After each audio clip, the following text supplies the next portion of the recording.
Good morning. This is Pastor Ernie Lewis of the Blue Point Church in Sisney, Illinois, with your thoughts for Monday. Today I want to talk with you about Jesus sending out his followers. In Luke chapter 10, there's a passage where Jesus is preparing to send out 70. They were appointed to preach the gospel in every city. And he said to these workers, "The harvest truly is plenteous, but the laborers are few. Therefore, pray the Lord of the harvest to send out laborers into his harvest." Now, we know the field that he was talking about here is actually the world. In another parable, Jesus even tells us about the different soils that the seed would fall upon, which is certainly the hearts of men. The seed is the gospel message itself. And he talks about how each one will receive it or not receive it. So Jesus tells them here, the harvest is great. Now, I know today we're looking at a world population of around 7.8 billion people. That is a great harvest, with nearly 200 countries, and many of the countries having different people groups or certainly different languages among them. We can clearly see that the harvest is great.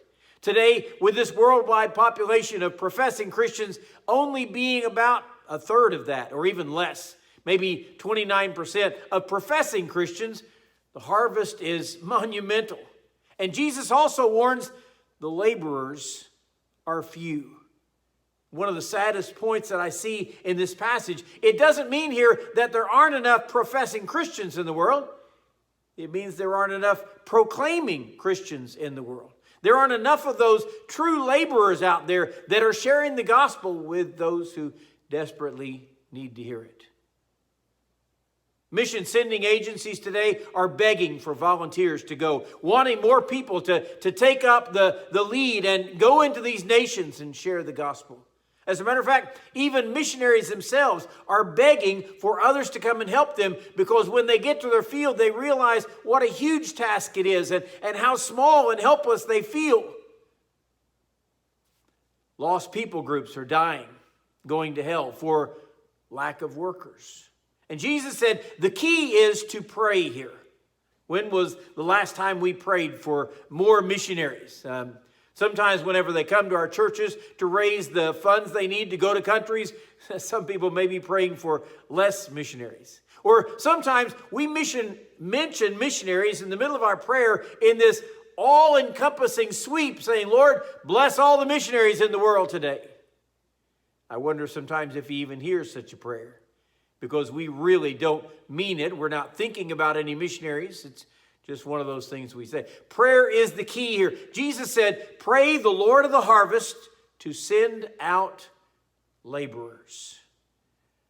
Perhaps one problem today is that many of them are not listening whenever God calls them. But he said, pray the Lord of the harvest. Perhaps one secret is when we pray diligently and fervently for God to send forth laborers, he calls us to go. I remember hearing a missionary tell one time about how he felt the burden to go, and he went home and told his wife, he said, "I've been thinking about this today, and I think the Lord is calling us to the mission field. I'm going to pray about it." And she said, "I tell you what, you go to the basement and pray, and I'll go upstairs and start packing." I know what happens whenever God deals with us about those things. He's serious. He has a need to fill. The command here is given, pray the Lord of the harvest that he would send forth laborers. After all, he recognizes the worldwide need more than us. Pray that he would send out laborers into the harvest. And he reminds us in the word that the harvest truly is great, but it's also white and ripe and ready. Maybe we need to pray, and maybe we need to go.